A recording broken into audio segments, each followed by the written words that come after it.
goes on now.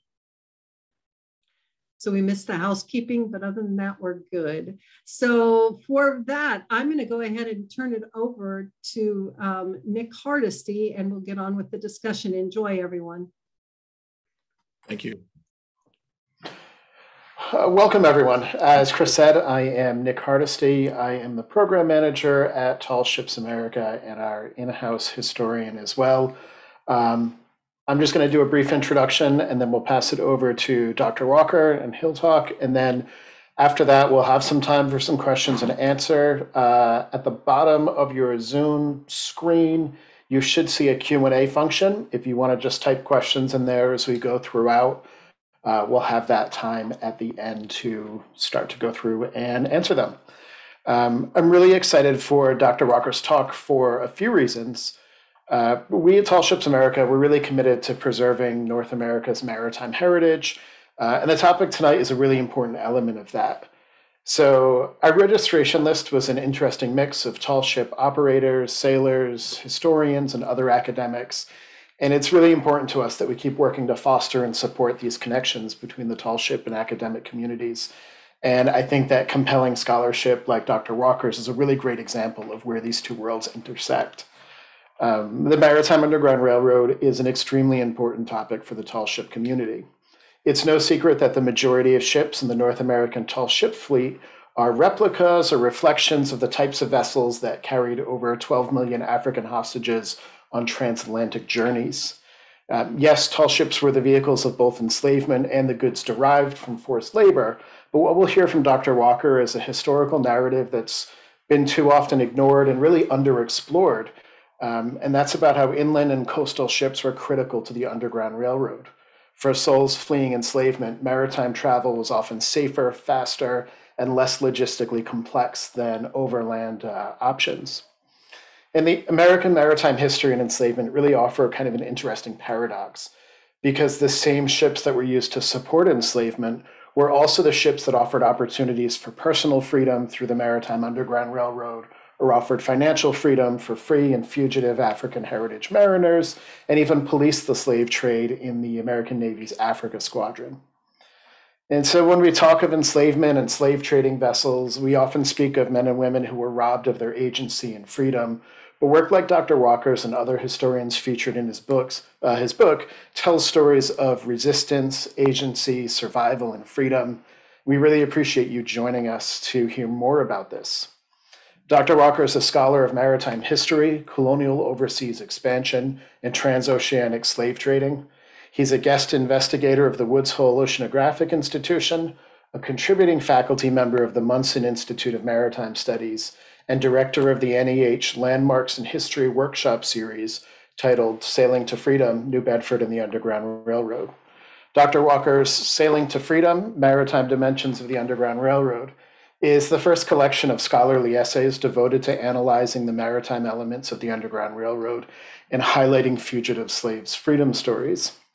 He's also crewed and taught aboard Ernestina Morrissey, Alabama, Virginia, Alvia, Liberty Clipper, Letty G. Howard, Niagara, the ship's Bounty and HMS Rose, and the Portuguese caravels Boa Esperança and Vera Cruz. Thanks for joining us, Dr. Walker, and I'm going to turn it over to you now. Well, Nick, thank you so much for your very kind introduction, and thanks to Chris too. I'm super grateful for this invitation because, you know, my connection with Tall Ships America goes back a couple of decades or more when I was teaching aboard some of these large traditionally rigged vessels, and got very, very excited about the potential for really changing lives with experiences on board sailing craft, and much in the same way that, you know, my own life was influenced by that experience too. So anyway, thank you so much for being here and for having me here and letting me have a chance to talk about this new book.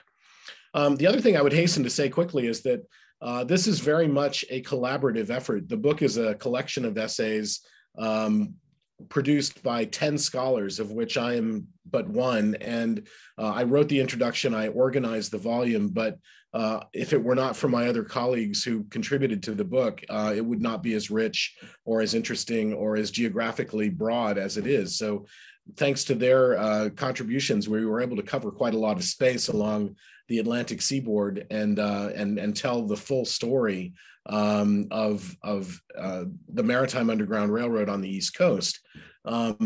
Where we did not touch is in places like the Gulf of Mexico and the Great Lakes. So there's room for more scholarship, and we're very excited about where the spin-off work from our work will go, and that's exciting too. So, well, what I'd like to do is I want to kind of walk us through the main arguments of the book, how it came about, and talk a little bit about why this subject has such an importance for the larger story of the Underground Railroad.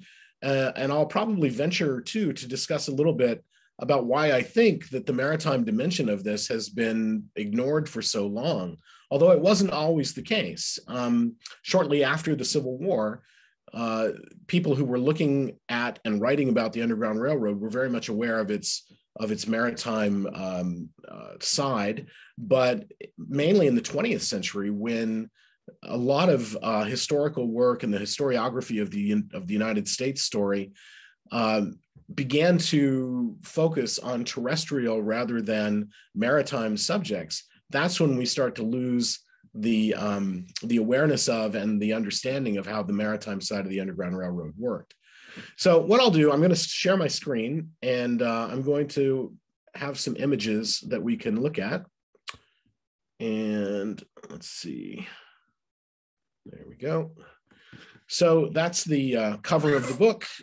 University of Massachusetts Press just came out this past spring. And let's jump right in. So this is a map, pretty standard Underground Railroad map that reflects how the Underground Railroad is normally taught in United States schools at the public school and high school and university level. And immediately, one of the things that I would draw your attention to is that these escape routes, and I hope you can see my cursor here, we've got routes going up through the Great Lakes and through Ohio. I myself grew up outside of Dayton, Ohio, and I was born in Detroit. So I grew up hearing about, in the Midwest, about Underground Railroad routes that were terrestrial, crossing free states going towards Canada. But one of the issues is that the map shows these routes beginning very, very far in the deep South and in landlocked regions, and also places like North Carolina and northern Georgia, and heading up hundreds and hundreds of miles through territory where slavery was legal. And while there is a kind of nod to people escaping coastwise, the literature didn't really discuss that much. The historians who were focusing on the Underground Railroad really focused the story on the land-bound side. The problem with this map is that it gives a kind of false understanding of how far one could reasonably and successfully travel if one were escaping from enslavement in the South.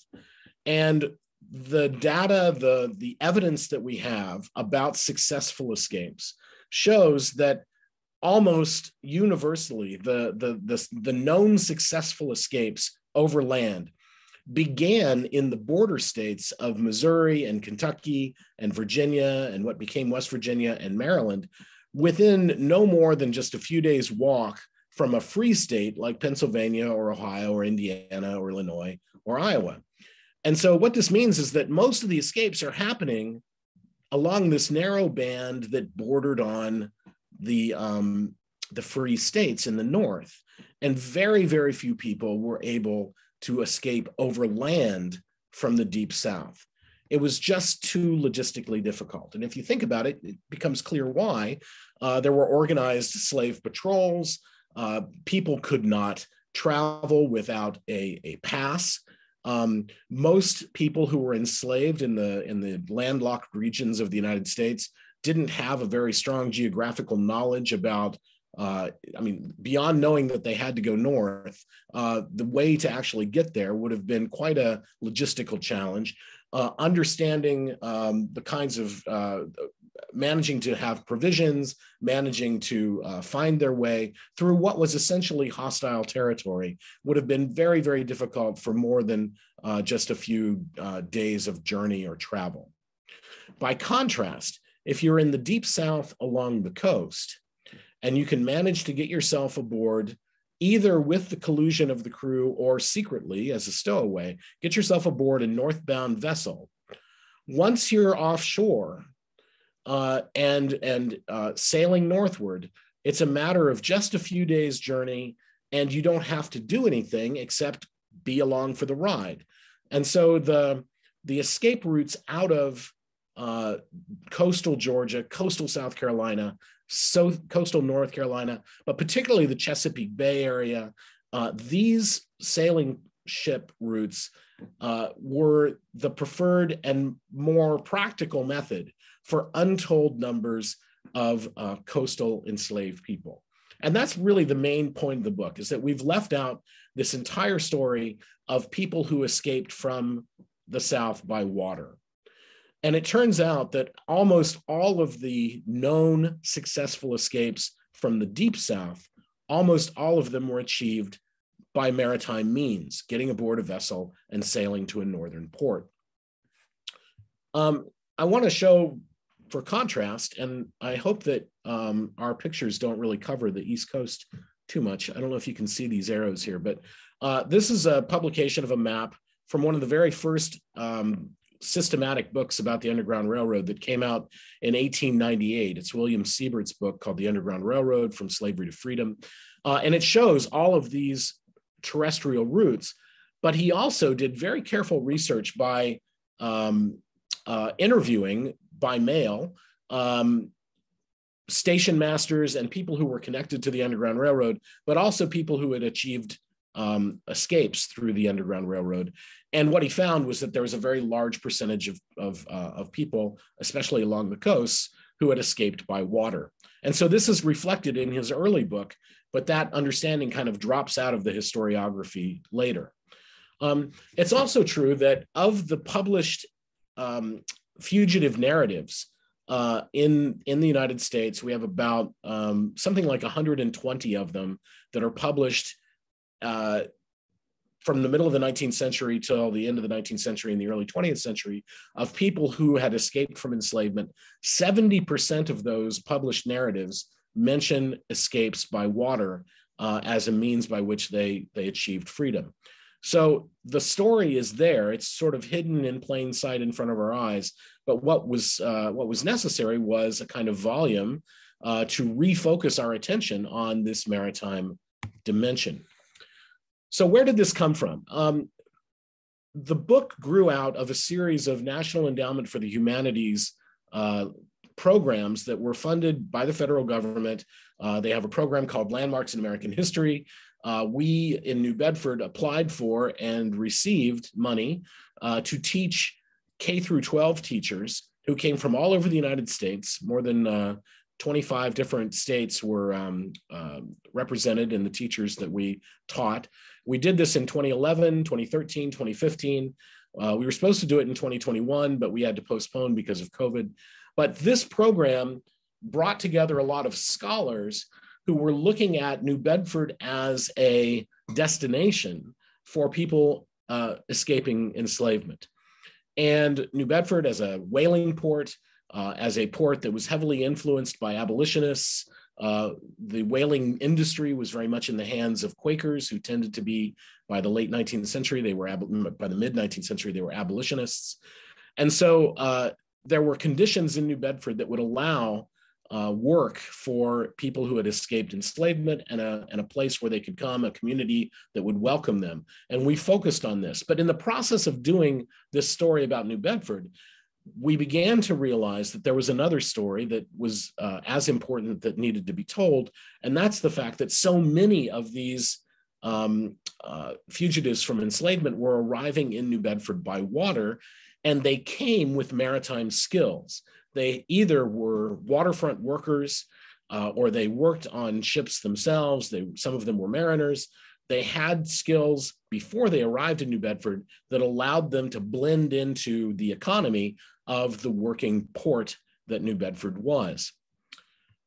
So we're all aware of, I hope, of Jeff Bolster's extraordinary book that came out, I think, in 1999, called Blackjacks, where he focuses on the prevalence of African-American mariners. Roughly 20% in the first half of the 19th century of the American merchant marine mariners were of African Americans. Most of them were free blacks. Some of them were enslaved and were giving their wages to their masters. But nevertheless, there's this large body of people who have maritime experience, who have sailing experience, and they put their experience to use in a number of ways. And as Jeff Bolster points out, sailing became an opportunity for people who had escaped from enslavement. That became a place where they could work and earn wages and make a way in life. What we wanted to focus on, though, was the fact that in the south of the Mason-Dixon line, most of the waterfront labor prior to the Civil War was enslaved labor. So people who are working on the waterfront, they are dock and wharf workers. They are loading and unloading ships as longshoremen or stevedores. They're working in the warehouses. They're bringing provisions, carting goods to and from the waterfront for the ships. So drovers and teamsters, all of the shipyard labor doing a lot of the maintenance on the vessels. All of these, mostly men, are enslaved workers. And so they're gaining extraordinary experience, not only about how ships work, but how harbors work, understanding when ships sail, how they're loaded, where the places are that are potentially useful for stowing away aboard vessels. They are having opportunities to interact with Northern crews, some of which have abolitionist sympathies. And so working on the waterfront gave strategic information, knowledge, and skills to this class of workers that people working even just a little bit inland didn't have. So that's a crucial interface between the maritime waterborne world that provides opportunities for escape. Not only are they working on the waterfront, but they're also working on the water. So a lot of enslaved workers are African-American watermen. They provide a body of essential skilled labor that's economically important as fishermen. They operate ferries. They are loading and unloading ships that are out in the harbor on a mooring. So they're working on lighters. Many of them were actually employed as deckhands and even as pilots in some of the very difficult coastal waters of the southern East Coast. And so they've got all of these skills, and this also gives them an opportunity to escape enslavement. We see this reflected in images. It's in the art of the paintings that are from the antebellum South. And if we'd stop to think about the implications of some of these images, it's that the people that you see pictured find ways to open doors to freedom that people who lived inland simply didn't have. Now, there are lots of ways that we know this was happening, but there's something I'd ask you to keep in mind. The activity that we're talking about, people escaping as fugitives from enslavement, this was clandestine activity. It was highly illegal, and it carried very heavy penalties up to and including execution for people who tried to get away or who were caught helping what amounted to extraordinarily valuable property escaping into the northern territories where they could function as free people. But what this represented was a tremendous economic drain on the ports and waterfronts and maritime waterways, inland waterways along the coast of the South. So the rivers that carried goods down from plantations to the waterfronts and the harbors of the far South, where those plantation produced goods would then be loaded on vessels and carried off to markets, sometimes in the North or in Europe or anywhere. all of that labor is enslaved labor, but it constitutes an enormous investment on behalf of the planter class. And so the way that they were reacting during the 19th century to this constant outflow of escapees is extraordinarily telling for historians. They leave a lot of evidence that tells us that this was in fact happening, and it was a problem that they were aware of. So what do? Well, one of the things they do is they enact a lot of laws and ordinances to try to stop vessels from leaving harbor with slaves on board. And so they create commissions that are empowered to search vessels, to fumigate vessels, to stop vessels while they are within the jurisdiction of the harbor, to search them. They pass ordinances that and state laws that provide punishment for people who are caught assisting. And so there's a whole range of legal developments that we can look at that tells us that the laws are being in place to react to something that was in fact happening. Here's a map that we just focus on South Carolina, but it gives us a sense of where the enslaved population was concentrated. And what we can see is that, you know, it's all along the coast and the lowlands where the plantations were, but these waterways are the avenues, the highways that are carrying heavy bulk goods, rice, cotton, tobacco, the things that plantations are producing. And the people who are carrying them down in smaller boats to be put on larger ships are all enslaved workers. And so they have to know the navigational hazards, they have to know the tides and currents and how to navigate them. They build up this extraordinary body of knowledge, which helps them in their bid to achieve freedom.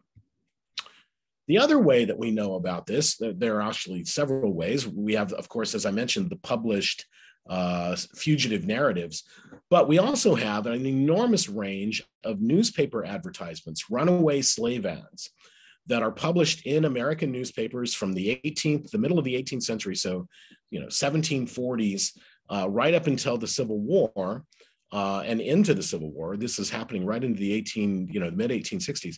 But what these adverts have is an enormous amount of information from the person placing the ad, which typically is the owner. And the owner is giving us information not only about what the person who escaped looked like and what their physical attributes would be and what they were wearing, but also telling us something about their motives and the suspected means by which they made their escape. And so, for example, here's a advertisement from 1772. It's from Williamsburg, the Virginia Gazette. And we have a Negro man named Phil. He's about 20 years old, 5'9". But here's the key part here. As he has been used to the sea, he will probably endeavor to get on board some ship and make his escape out of the colony. All masters of vessels are therefore forewarned from harboring or carrying him off at their peril. So there were penalties for ship captains and ship operators who knowingly took people off from their enslaved circumstances and would take them to a place where slavery was illegal. And this is all reflected in these runaway slave advertisements. There are something like 200,000 of these extant over a period of more than 100 years, from the mid-18th to the mid-19th century. Unfortunately, they're sort of disparate in lots of they're housed in different archives, but there is a project at Cornell University to bring all of these together and digitize them and make them searchable so that we can do better research on the runaway slave ads. And in fact, the final chapter in the book is about this project and how it's going to help us to have a better sense of just how many enslaved people we're talking about and what the instance was who were escaping by water. So I have a couple more of these that I thought I would show you for interest. This is a runaway slave ad for a person of the household of the President of the United States. So this is George Washington's enslaved woman, Oni Judge, who fled by water. She left the colony, she left from his household and ended up in Massachusetts, and eventually found her way to, she never was brought back into enslavement. But what I've highlighted here, as she may attempt to escape by water, all masters of vessels and others are cautioned against receiving her on board. So President Washington himself understood that this was a possibility, and that's exactly what she did. Here's another one. This is from the mid-19th century, 1840s. The probability is that she's gone to New Bedford, as she has a father living there. And by this time, by the 1840s, New Bedford had become a known place for fugitives to go because of the benefits and the opportunities that New Bedford offered. And people who were already in a state of freedom in the northern states sometimes managed to get messages to their enslaved kindred and tell them to come to New Bedford because they would be able to find family and opportunities there. So that's an example of that from Virginia.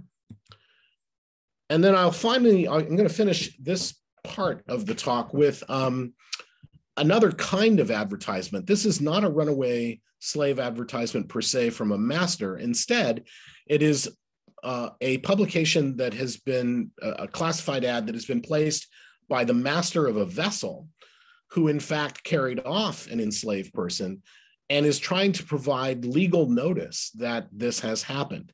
So after there was a Fugitive Slave Act in 1793 that created penalties for masters of vessels who carried off slaves. And one of the things that was supposed to happen is if this did happen, it was incumbent upon the captain of the ship to place an ad informing the owner of the runaway property that what had happened. And this provided legal cover to the captain so they couldn't be prosecuted for attempting to help an enslaved person. So this is a very telling ad, and it's important to read through between the lines here. So I'm just going to run through this quickly and point out some things that we probably should pay attention to as historians. To all whom it may concern, know ye that I, William Tabor, and this is the same family as Tabor Academy and Tabor Boy, the vessel, that I, William Tabor, commanding the sloop Union, sailed from York River in Virginia on or about the 28th of March last, bound to this port, New Bedford, that on that day of sailing, I discovered a Negro on board said sloop who had concealed himself unbeknownst to me. So he's making the argument that he had nothing to do with it, that this was, that he was not colluding in any way. Is that true? We don't know. We can take him in for his word, but it's possible that, of course, he in fact did know. In any case, let's carry on. Unbeknownst to me, it appearing inconsistent for me to return, the wind being ahead, I proceeded on my voyage. So he's saying the weather did not allow me to turn around and take the fugitive back. It was inconsistent, so I had to proceed upon my voyage and go to New Bedford. So I proceeded on my voyage. I landed him at this port, New Bedford. He calls his name James. Is that really his name? We don't know. That's what he calls himself. He's about 27 years old and says he belongs to Mr. Shackelford, a planter in Kings and Queens County, Virginia. Is he really the property of that person? We don't know, but that's what's being presented here to give legal cover to the captain. Any person claiming him will know by this information where he is, for which purpose it is made public in this manner, and every legal method has been taken to prevent the owner losing the property in my power. Now, this publication was a weekly publication, and so by the time it's published, the young man who is escaping could be anywhere. But the captain had fulfilled his legally required duty to put an ad in the paper. And these newspapers traveled up and down the coast. So Tabor could be reasonably certain that someone in Virginia would eventually get word that this publication had been made. Well, let's talk about a couple of escapes. This is Thomas Jones in 1849, who had gotten aboard a brig, the Belle, excuse me, in Wilmington, North Carolina. And the captain was inclined to re-enslave him. So when he gets to New York, he has to escape the ship. When the ship comes to her mooring in New York Harbor, he puts together a raft and flees, and he's providentially picked up by some abolitionists in a boat who apparently didn't know that he was coming, but he manages to find his way to freedom. And we know about this because he publishes it in his book, The Experience of Thomas Jones, who was a slave for 43 years, and that's published right at the beginning of the Civil War in 1862. So it's one of the ways we know about this event. Here's another one. This is Elizabeth Blakely, a very young African-American woman. I think she's 14 or 15 when she escapes from Wilmington, North Carolina to Boston in 1850. Her story is published by W.E.B. Du Bois in the 1920s, but there's this wonderful sketch of her stowed away.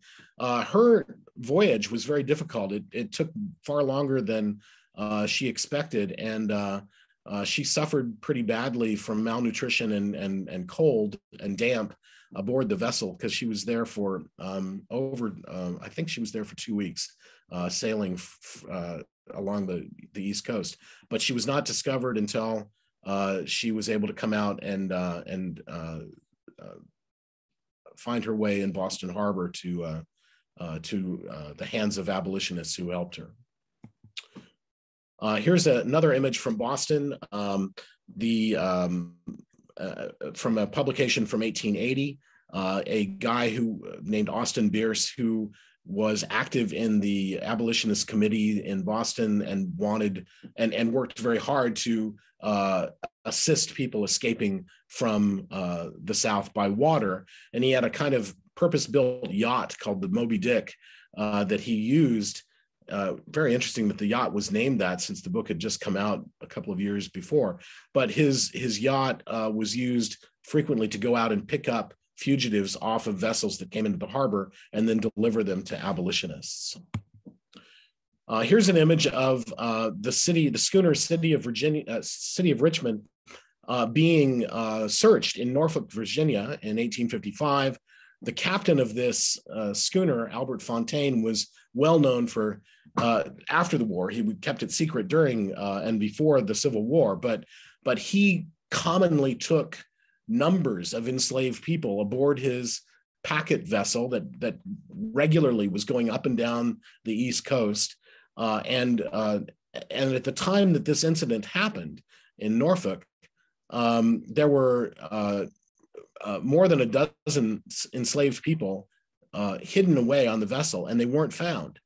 So they made it safely to freedom, even though some suspected hidey holes were opened up. This is the delivery of some fugitives to Philadelphia, and this is recorded in the book of William Still, who was an Underground Railroad station master, African-American, who wrote a book called A Record of Facts, Authentic Letters and Narratives, in which he recounted more than 800 people who had escaped through his station in Philadelphia. And a big number of those were people who were brought by water to the port of Philadelphia and landed there, and then moved further north to places where they could be more secure. I should say very quickly that most of the people who escape by water are men, but in some cases where you have these schooner captains who are carrying groups, this is where women and children have opportunities to escape. Usually, if they did, the numbers overall were relatively small of women who escaped, but when they did in instances where families or family groups were taken in large numbers on a schooner.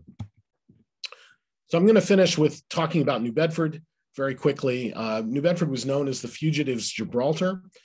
They were very proud of the fact in New Bedford that no one was ever taken back into slavery after the Fugitive Slave Law of 1850, unlike Boston and some other northern cities, New York, where people were recaptured by bounty hunters looking for escaped slaves. That never happened in New Bedford. But in New Bedford, you had this unique confluence of circumstances having to do with the whaling industry, which was in the hands of abolitionist Quakers. But the other thing that was important about that was that an escaped slave who signed aboard a whaling voyage would be gone from the United States for 2 to 3 years. And by the time they got back, it was unlikely that their master would still be looking for them. So it gave them an opportunity to avoid re-enslavement, but also to earn some money in the process and set themselves up once, if they were fortunate enough to make some money on their whaling voyage. This, of course, is New Bedford is Frederick Douglass's first home in freedom. The home where he lived is the White House on the left, and it's right next to a 18th century Quaker meeting house, the Yellow House there on the right. This is now a museum run by the New Bedford Historical Society, the president of whom is my collaborator, Lee Blake, wonderful woman who collaborates with me on the Maritime Underground Railroad program that we do for the National Endowment for the Humanities. But this home is a museum. It's the headquarters of the New Bedford Historical Society, which really focuses its attention on the stories of people of color in New Bedford, not only people of African descent, but also Indigenous Americans, the Wampanoags, and other people who were involved in the whaling industry, Cape Verdeans, Polynesians, all sorts of folks who came to New Bedford and who are described by Melville in Moby Dick. So there's Douglass in a photograph roughly contemporary to when, well, after he arrived. He comes in 1838, and the photo is probably about the time of the Civil War. But he used, even though he didn't escape by water specifically, he did have to use waterways to find his way to Rhode Island and then to New Bedford. But his device that he used to escape was a seaman's protection paper from an African-American sailor who lent him a document that allowed him to travel freely through the United States and identified him as a freeman of color. And that's how using mariners' papers is how Frederick Douglass found his way to freedom ultimately. So this is New Bedford in the mid 19th century. That the waterfront, the working waterfront, provided all kinds of work for African Americans, loading and unloading ships. Some of the skilled labor was still closed to African Americans. Douglass himself was a caulker and had been trained as a caulker, but he couldn't get work in New Bedford because the caulkers who worked there were not, at the time that he arrived in the 1830s, were not keen to work alongside an African American man. But later in the century, it did open up, and people of color were able to do some of the more skilled jobs in New Bedford. All right, I'm going to finish with just a couple of images of African American whalers who end up in the art that is produced by the whaling industry. And again, if you look carefully, crews of whaling ships were polyglot and multiracial, and we see evidence of this in the traditional art of the whaleman. A wonderful book by Michael Dyer, who is the maritime curator of the New Bedford Whaling Museum, explores the art of the whale hunt, and many of these images have people of African descent, and many of those would have been escaped enslaved people. So thank you so much for your time and your attention, and I hope that I have generated some curious questions, and I'll be happy to answer them in the time that we have left. Thank you. All right, thank you. And again, there's the Q&A button at the bottom of your Zoom screen, most likely. You can add some questions in there.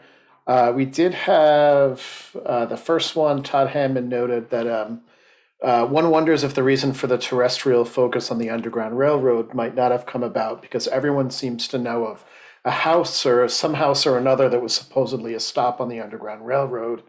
And there's not these stories about ships, which does make a ton of sense because ships were traveling back and forth. So not really advertising. But he also put that, I note that Frederick Douglass's borrowed protection papers declare that the bearer is a citizen of the United States. Were African Americans technically considered citizens at that point? Prior to the Emancipation? That's a really interesting question. For purposes of serving at sea and going into foreign ports, they were very much considered, especially if they were freemen, they were considered citizens. But yeah, that raises a very interesting point, and I'm not sure that I can respond accurately, only to say that a free African-American mariner carrying a seaman's protection certificate would have been counted as a citizen of the United States in a foreign port. That didn't mean that if they were living in a southern port prior to the Civil War, that they would have been allowed to have any of the rights of citizenship. In fact, they were very, very restricted. But from the perspective of the federal government, I believe that, yes, they were citizens. I did want to ask you too, just because you specifically have experience sailing and teaching on board tall ships, how does that connect to your work as a historian? And do you feel like it gives you a different perspective than other maritime historians maybe don't have, who aren't deep in that experience? Well, it certainly gives me better stories to tell in class sometimes to get people's attention.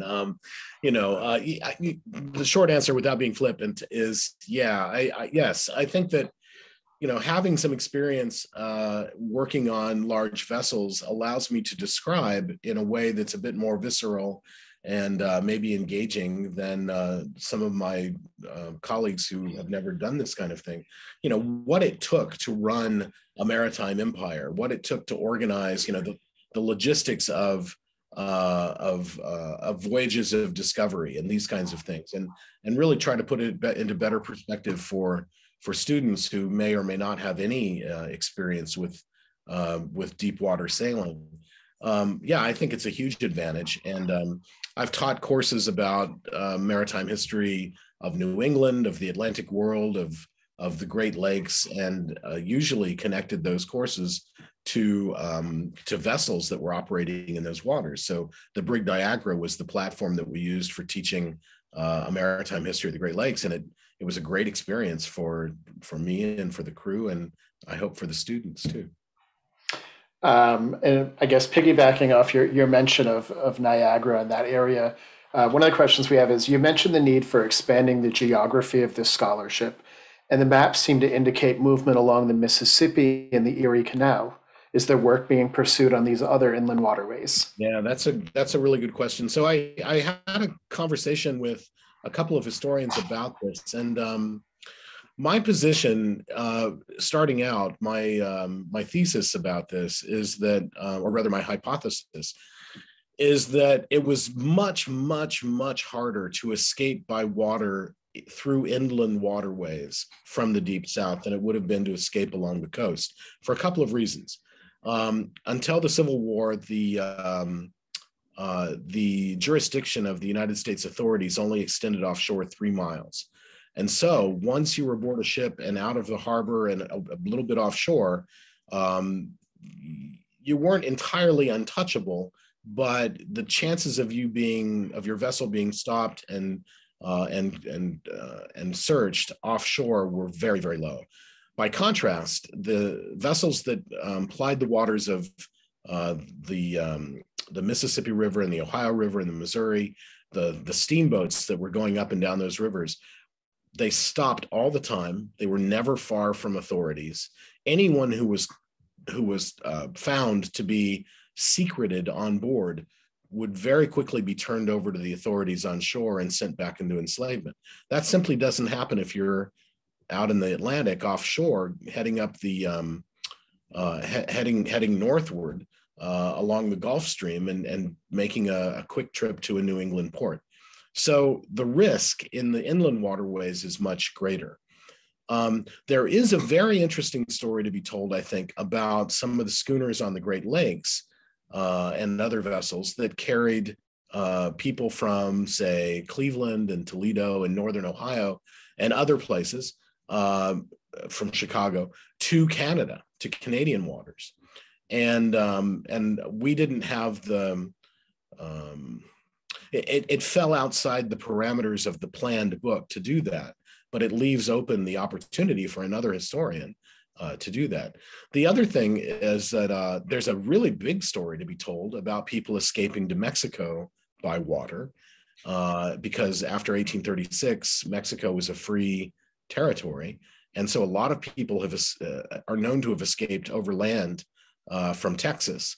And it's one of the major reasons for the Texas War of Independence, is to make Texas free for enslavement, to allow Texans to hold slaves. And that's why they broke away from Mexico. And so that story needs to be told as well, the Maritime Underground Railroad in the Gulf of Mexico. Another question here. Were there many attempts to get large numbers free, like the failed effort on the schooner Pearl?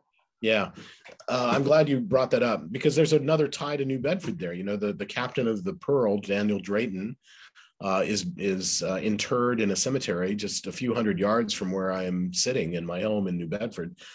His life comes to an end by his own hand in New Bedford. He was a broken man after that escape attempt, and I think there were upwards of 70 people that he tried to free from Washington, D.C., and taking them down the Potomac. And he had some bad luck with weather and adverse winds, and so he wasn't able to make the escape. There were some attempts, probably not that many, certainly not that many, smaller groups of, around in the teens and 20s. But one of the problems we have in not knowing about many of those attempts is that it was illegal. The penalties were high, and so they kept it very hush-hush even after the Civil War.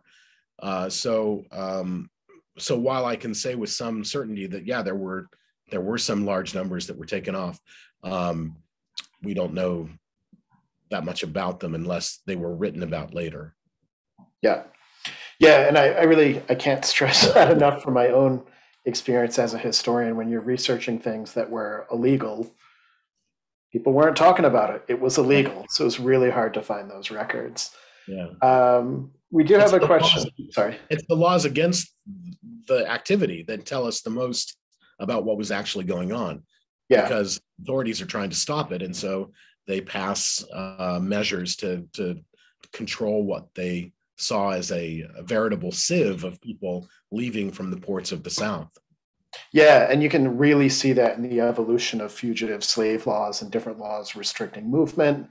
And I'm thinking about the laws in the southern ports where anyone who was of African descent on your ship had to spend the night in prison while you were in port to just keep that control of information, of travel. Yeah, that's a really good point about the laws. Yeah. No, the authorities were terrified of free Black sailors instigating escapes amongst enslaved Southerners. So yeah. Sorry, I keep interrupting your question. No, it's all good. It's all good.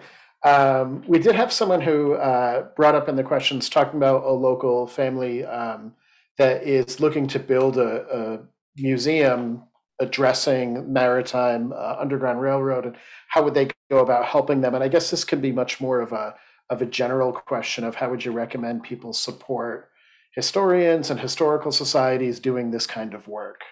Yeah. Well, I would point you in the direction of the New Bedford Historical Society. One of the things that we're doing in New Bedford is there is a new park and a new city district dedicated to the abolitionists, Black and white, who assisted people to find freedom. The couple whose house I showed you earlier, Nathan and Polly Johnson, were African Americans. They made their living through a variety of means. They had a restaurant in that house, and they sold baked goods and things. But the home has become a museum, and right across the street from it is now a park, which is going to be called Abolitionists Row Park. We are having a new statue of Frederick Douglass placed there, and it's all being inaugurated this year. So there are initiatives besides the one in New Bedford. the National Park Service has now recognized September as National Underground Railroad Month, and there are initiatives up and down the East Coast that that are crying for funding. So if people are looking for ways to support the observation of this activity or the commemoration of it, I think that a fast internet search can find people who are doing really amazing things that that need charitable donations. And if you were to come up empty and you wanted to find some help in finding that, I can give you some contacts of people to speak to help out with that. But I'd start with the New Bedford Historical Society because they know a lot about what's going on up and down the East Coast. Excellent. Really good question that might be really difficult to answer here, but plenty of ships leaving southern ports were taking goods to Europe. What do we know about escapes across the Atlantic? That's a great question. We know from subsequently published memoirs and accounts that a number of African Americans who had escaped enslavement end up in places like Ireland and Britain, Scotland, England, of course. And so, but the numbers that so far as I know, they've not been systematically assessed or evaluated or written about. Our focus did not extend to that, although some of the people that we did examine for one reason or another went to the United Kingdom, either as ambassadors of the abolitionist movement or to find a new life for themselves. Far more frequently, though, people ended up in Canada. I think that, so what I'll say is this, I'm not going to kind of punt, but the point is, to the best of my knowledge, there hasn't been a lot of good historical research on that specific question, but it's a wonderful question and it deserves, you know, an article and some research. It'd be a great doctoral dissertation, I think, too, but I don't know that it's been done. Yeah, and I think that immediately what comes to mind is the essay at the end of your book you mentioned. I think it's Megan Jeffries who did that work with the fugitive slave advertisements through Cornell, and I'd be curious to see if any of those mention, you know, the fear that somebody traveled to Europe rather than a northern port. Yeah, the thought there. You know, someone who had so some of the people who do end up in Europe are folks who have experience as sailors. And there were a couple of captains that sailed out of this region of Massachusetts, Paul Cuffey and his son, William Cuffey, who carried goods to Europe using vessels with all Black crews. And in fact, Cuffey Sr. is the very first one to arrive in London with a free American flagged ship carrying goods up the Thames River with an all Black crew. And it was much remarked on in the London papers at the time. So, I mean, that's just one example, but I know that it happened a lot. Mariners who had skill were in demand, and it didn't matter what their race was or what their origins were. If they could hand reef and steer, they were going to find a place aboard a vessel. Yeah, I think that's one of the most important points is just, you know, when it came to a lot of these vessels, your ability to safely operate the ship, get it to where it is, particularly with whaling, kill a whale and get back safely. That was the most important thing. It mattered much less what you looked like than could you look out for yourself and your fellow shipmates. Right. So that leaves us at 7 o'clock right now. And I want to say that I greatly appreciate you joining us. Really appreciate your work. This was, for me, Sailing to Freedom was the book of 2021 for me. So I really appreciate it. Well, thank you so much for that high praise. And I hope that folks will feel free to reach out to me if you have other questions. I'm happy to try to field them and answer them if I can, or put you in the direction of someone who can. But I'm really grateful for your attention, and thanks for joining us. And I can send out a follow-up email to participants or the people that viewed here on how to contact us and how to learn more about what you're doing. And again, there's a discount code for your book, 30% off, free shipping. Highly recommend it, obviously, because we have you here. So thank you again for joining us. Thank you. Have a great evening.